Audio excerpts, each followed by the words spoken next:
देखो, मेरे को एक चीज़ अगर समझ में नहीं आया, जब कोई आप मॉल पे जाते हो या फिर बड़े कोई रेस्टोरेंट में, होटल में जाते हो, तो 2 या 3 इंसान जब आपस में बातें करते हैं, तो इंग्लिश में बातें करते हैं और ज़्यादा से ज़्यादा ये टीनेजर में देखा जाता है, जबकि उन लोगों का मदर टंग हिंदी है। नॉट ओनली दैट, अगर आप किसी कॉर्पोरेट मीटिंग में जाएँगे, तो 4 इंडियन जब बात करते हैं, आपस में इंग्लिश में बात करते हैं, जब चारों की मदर टंग हिंदी है। ये क्यों होते हैं, मुझे समझ में नहीं आता। हाँ, बाद में थोड़ी देर बाद इंग्लिश बात करने के बाद वो हिंदी में आ जाता है। लेकिन किसी भी कन्वर्सेशन का शुरुआत हिंदी में होता है जबकि उन चारों के चारों इंडियन है और उसका मदर टंग उसका जो लैंग्वेज है वो हिंदी है। देखो, इंग्लिश एक बहुत इंपॉर्टेंट लैंग्वेज है और इसमें काफी सारे एडवांटेज है, इसमें कोई दोहरा नहीं है। और मैं तो मानता हूँ हर इंसान को थोड़ा बहुत अंग्रेजी आना चाहिए। बट मुझे इंग्लिश को लेके जो डिस्क्रिमिनेशन है, जो आपका भेदभाव है, वहां पे प्रॉब्लम है।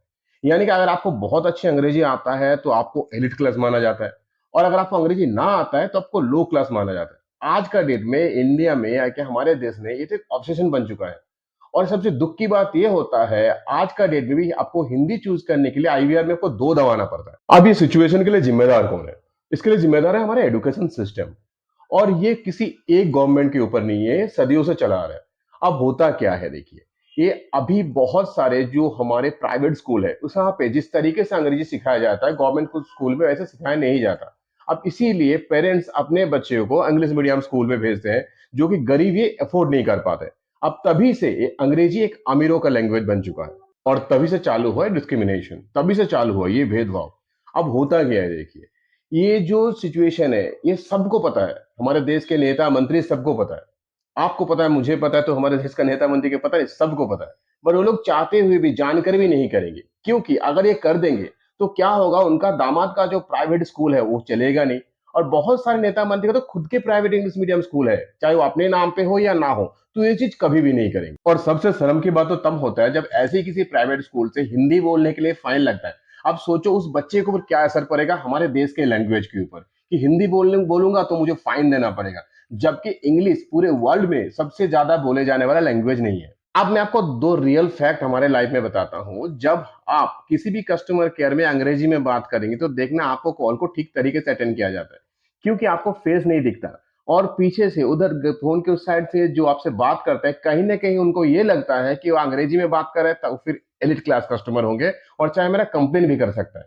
और आपको सही तरीके से अटेंड किया जाता है। नॉट ओनली दैट, अगर आप किसी भी रेस्टोरेंट में जाते हो, मान लो 2 बंदे रेस्टोरेंट में गया, एक जाके बोला कि लाइक 1 चिकन टू 2:1, और किसी एक ने बोला कि 2 बिरयानी, चिकन चाप और रायता और कोल्ड ड्रिंक्स दीजिए।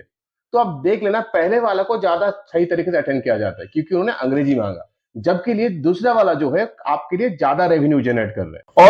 और सबसे शर्म की बात है, ये सिर्फ हमारे देश में है। क्योंकि मैं कुछ दिन पहले एक कंपनी में था, जब वो चाइनीज कंपनी थे, उनका जो सीईओ थे उनको अंग्रेजी आता नहीं था। अब वो क्या करते थे, अपने साथ इंटरप्रेटर लेके घूमते थे। बट वो कंपनी का सीईओ है। क्योंकि चाइना, जापान, फ्रांस, जर्मन, कहीं पे भी जाओगे तो किसी भी देश में अंग्रेजी को उतना फर्स्ट प्रायोरिटी नहीं दिया जाता है अपने लैंग्वेज को छोड़ के, जो कि हमारे देश में है। अब अगर हिंदी में गाली देते हो तो एब्यूज है, बट अगर अंग्रेजी में गाली देते हो तो कूल लगता है। देखो, मैं फिर से बता रहा हूँ, इंग्लिश के लेके मुझे कोई प्रॉब्लम नहीं है। इवन इंग्लिश 100% आना चाहिए आज के दिन में। बट मुझे वो प्रॉब्लम वहीं पे होता है जो डिस्क्रिमिनेशन में। अब देखो होता क्या है ना, बहुत कोई देखना इंग्लिश कोई मूवी जब लगता है तो दौड़ के चले जाते हैं, चाहे मूवी अच्छा हो ना हो, बट इंग्लिश में देखना है, चाहे उसको समझ में भी ना आए हो। बट उसी दिन कोई अच्छी अगर हिंदी मूवी लगे तो वो देखेंगे नहीं। वो क्या करेंगे, चुपके से अपने घर पे आके ओटीटी के लिए वेट करेंगे, ओटीटी से मूवी देखेंगे। ये शो ऑफ से मुझे प्रॉब्लम। देखो, ये शो ऑफ पे डिस्क्रिमिनेशन तब तक चलेगा जब तक हम चलने देंगे। आप इंग्लिश में पढ़ो, इंग्लिश सीखो, इंग्लिश का ज्ञान लो, ये जरूरी है। बट जब भी कहीं पे आप डिस्क्रिमिनेशन देखते हो, जब भी कहीं पे आप भेदभाव देखते हो, आपको खड़ा होना है, नहीं तो ये चलता ही जाएगा। अब सबसे इंपॉर्टेंट ये है, सबसे पहले हमारे नजरिया को बदलना पड़ेगा। इंग्लिश एक सिंपल लैंग्वेज है, ये कोई क्लास नहीं है। आप इंग्लिश एक लैंग्वेज को लैंग्वेज की तरह देखिए।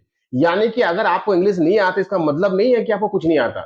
आपको बहुत कुछ आते होंगे, शायद और कोई स्किल सेट है, शायद आपको जरूर है कोई और लैंग्वेज आते होंगे। बट इसका मतलब यही है कि इंग्लिश अगर नहीं आता, इसका मतलब आप ऐसा नहीं है कि आप लो क्लास हो। ये सबसे पहले ये डिस्क्रिमिनेशन, ये सोच, ये भेदभाव को चेंज करना पड़ेगा। देखो, आप और मैं क्या सोचते हैं ज्यादा इंपॉर्टेंट नहीं है, ये इंपॉर्टेंट सबको ही क्या सोचता है।